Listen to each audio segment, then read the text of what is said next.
We are back. You are chatting with John P. Today, I am going to be covering the Rolex Oyster Perpetual 39 in a beautiful red grape dial. This is the latest addition to my personal collection.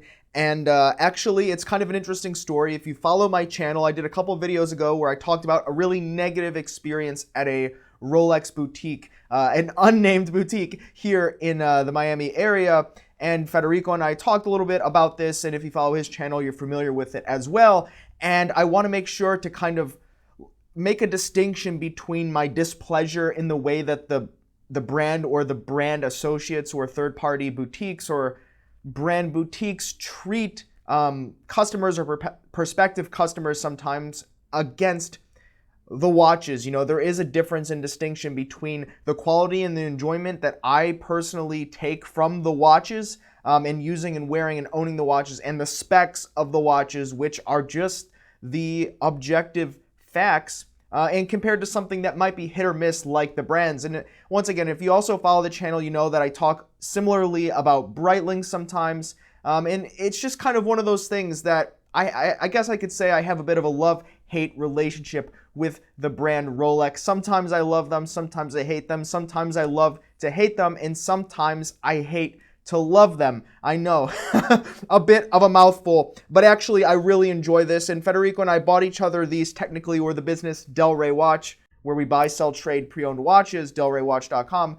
For being 3 years in business now, we decided this would be a good thing to commemorate it. And there was a list of criteria and objective criteria, not just based on how it looked. And this watch really did check off all the boxes for both of us. And we're kind of opposites in that regard. And this really allowed us to meet in the middle. And we went through so many other options. We were going to get a Reverso. We were going to get an Omega watch. We were going to get so many other different watches on the list. And ultimately, this is what we decided on. And I will cover all of that at the end of the video because I want to jump right into a camera angle, doing a review, showing you the watch hands-on in person, and how I think that currently this is the best everyday luxury watch that you can find, if you can find the watch. So we'll flip the camera angle and we will get into it.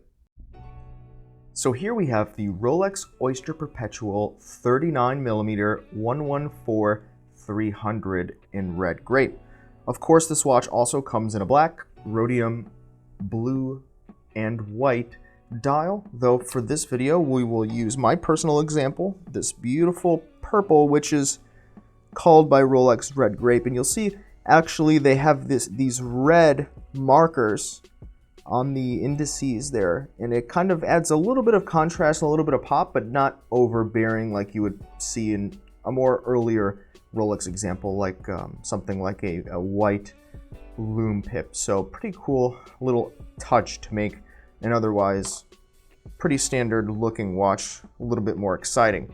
This particular watch, while 39mm, is constructed out of the Rolex Oystersteel. Of course, this is a specialized 904L steel that they've further made more resistance to corrosion and scratches. Apparently, the Rolex company is one of the few, if not the only, watch manufacturers that actually have their own metallurgists that come up with their own constructions and own fabrications, their own little concoctions of types of metals. And so that's something that makes this watch special, and of course across the board with all of the other watches, including precious metals. It features this Rolex Oyster case, as you can see by the case back with the screw down case back, which makes this watch water tight and water resistance, going all the way up into 330 feet, which is 100 meters. Moving on, you see the bezel is slightly domed, and of course it features a sapphire crystal winding crown, much like any other watch. It's screw down, so it is a screw down crown. You do not have to be afraid to go diving with this watch by any means. If you wanted to splash around a little bit, maybe not take it to the bottom of the ocean, but just about. And of course it has the twin lock double waterproof system, which Rolex puts on their more approachable watch models that feature water resistance. Moving on, the watch also features a 3132 manufacturer caliber Rolex self-winding Oyster Perpetual movement. Of course, it's an automatic movement. Not much more to be said about it in that regard, except for the fact that it has a 48-hour power reserve and is tuned into -2 + 2 seconds per day after casing. Something you'll see with watches is that the timing standards are actually measured before the movement is cased, and once you put the movement inside of the watch, it could change. It could change during that process. It can change after you've hermetically sealed the case. And what Rolex does is not only time the movements before putting it into the case, but also after, to make sure that the watch that they're delivering you is going to keep the -2 + 2 seconds per day.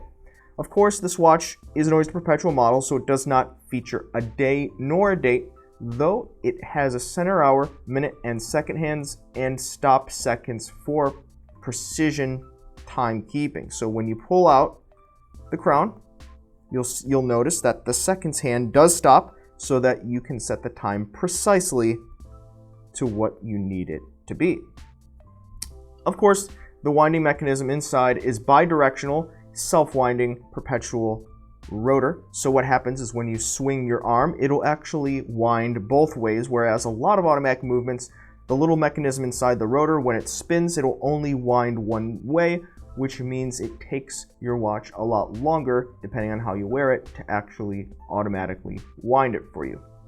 Moving on to the bracelet. The bracelet in this particular model is something that some feel is controversial. I personally don't, and I'll tell you right away that what some feel controversial about this watch is this clasp.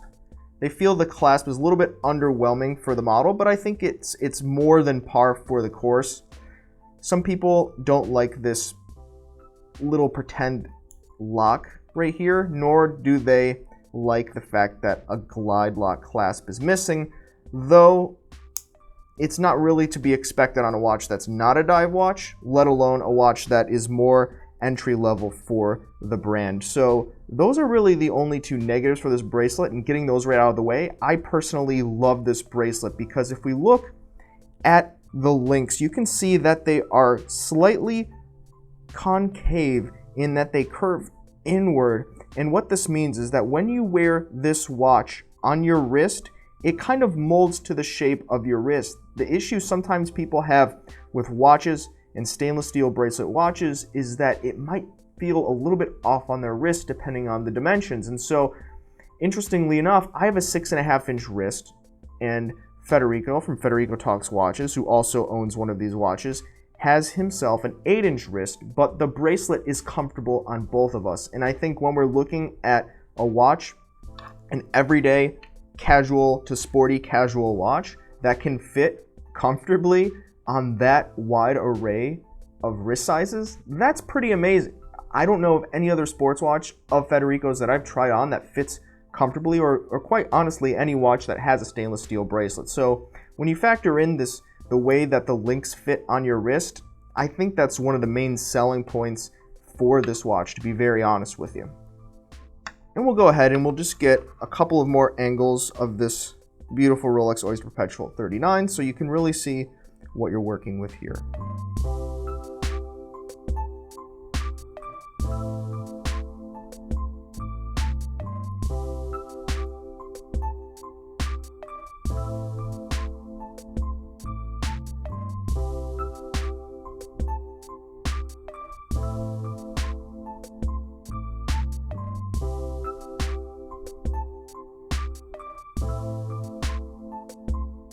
So everyone, what do we think about the Rolex Oyster Perpetual 39? Personally, I think that it's just outstanding at the price point for everything that it offers and for what it is. Now, of course, it's not the most affordable of watches. It still is a Rolex watch at the end of the day. It still is a watch that many, if not most, will perhaps need to budget or aspire or save up to get, especially if it's not their primary watch. But if you're in that range, if you're in that market for that $5,000 to $6,000 price point, brand new, and you want a watch that, by the way, this was the criteria, that is going to retain value. This watch is very likely going to retain value. I mean, they're trading pre-owned close to or a little bit above retail sometimes, and they're hard to find. So that checks the first box. The second box is you can wear this watch every day. You can wear it every day. It's got the hardened Oystersteel. You shouldn't be afraid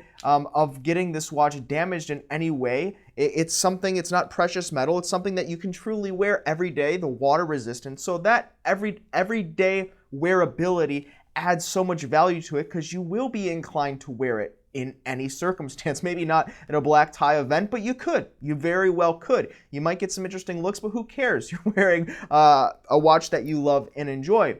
And next, the watch is going to be timeless.